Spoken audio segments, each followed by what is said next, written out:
Bonjour et bienvenue sur cette vidéo. Nous allons parler d'une solution répondant aux problèmes d'interopérabilité entre différents réseaux. Il s'agit d'Axelar. Nous découvrirons pourquoi ce projet est si attendu auprès de la communauté. Nous rentrons dans un monde multichaîne, où différentes blockchains coexistent en répondant à des besoins spécifiques, et proposant des caractéristiques qui leur sont propres.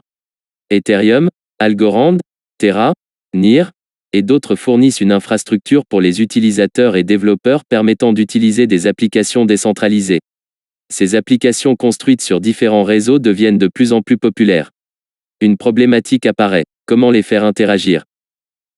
Plusieurs barrières techniques entravent la communication entre les écosystèmes. La manière la plus simple est d'utiliser les systèmes centralisés. Cependant, ils ne répondent pas à la demande des utilisateurs qui souhaitent une transparence et une gouvernance ouverte. De manière plus décentralisée, Cosmos traite l'interopérabilité entre les sidechains natives de son écosystème. Elles doivent être construites sur le Cosmos SDK, basé sur le consensus Tendermint. Le Cosmos Hub permet aux sidechains de se connecter et d'interagir ensemble. Les connexions avec les autres blockchains qui parlent des langages différents sont laissées à des technologies externes. D'autres solutions essaient de se distinguer mais ne résout pas totalement le problème. Une autre manière de procéder est d'utiliser des tokens wrappés. Il consiste à verrouiller un token dans un smart contract sur son réseau d'origine, puis de créer un token d'une représentation équivalente sur un autre réseau. Cette approche nécessite une ingénierie considérable. Ce n'est pas adapté lorsque la blockchain sous-jacente souhaite améliorer ses règles de consensus ou son format de transaction.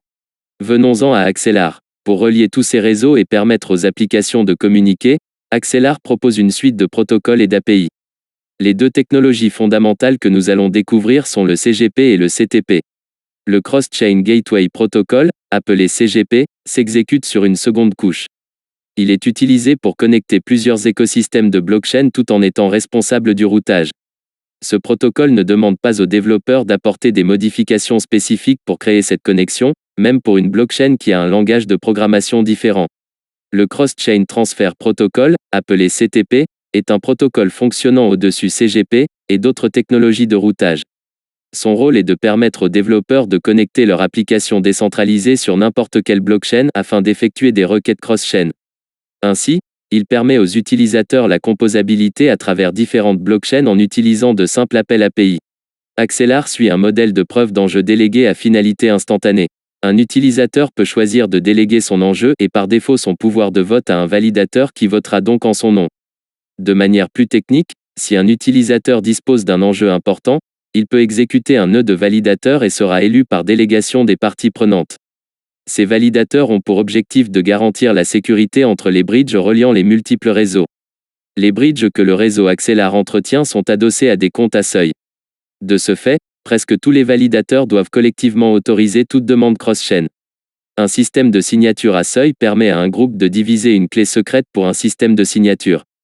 De telle sorte que tout sous-ensemble ou plusieurs parties supérieures à un seuil puissent collaborer pour produire une signature. Par contre, aucun sous-ensemble inférieur à un seuil ne peut produire une signature ou même apprendre des informations sur la clé secrète. Pour établir une sécurité maximale, Axelar fixe le seuil de sécurité à 90%. Ce qui signifie que presque tous les validateurs devront s'entendre pour retirer les fonds bloqués par son réseau. L'accent est mis sur la décentralisation puisque le réseau est ouvert à chacun et n'a pas de limite de validateurs. Également, la gouvernance est ouverte, ce sont les participants qui décident de l'évolution du protocole. En cas d'arrêt du réseau, un mécanisme de repli permet aux utilisateurs de retrouver leurs fonds. Chaque blockchain possède une clé de déverrouillage d'urgence. Cette clé peut être partagée parmi des milliers de parties. Pour réaliser une telle innovation, la team se compose de pointures comme Sergey Gorbunov et Georgios Vlachos qui sont les deux cofondateurs faisant partie anciennement de la team d'Algorand. On y retrouve aussi une équipe solide d'ingénieurs ayant participé au fondement des applications de la finance décentralisée. Le projet est backé par des fonds crypto comme Polychain, Dragonfly, et d'autres suivant la thèse que l'interopérabilité a un enjeu capital dans l'adoption des crypto-monnaies. On peut s'attendre à un listing assez rapidement en vue de l'investissement des plateformes d'exchange générant le plus de volume telles que Binance, Coinbase et Crypto.com. Pour conclure, il faudra encore être patient avant de pouvoir utiliser les fonctionnalités d'Axelar car il se trouve pour le moment en phase de développement. Actuellement, il est possible de participer au testnet en s'inscrivant directement sur leur site. Toutes les informations sont en description. Si vous avez aimé cette vidéo, laissez un pouce bleu et abonnez-vous.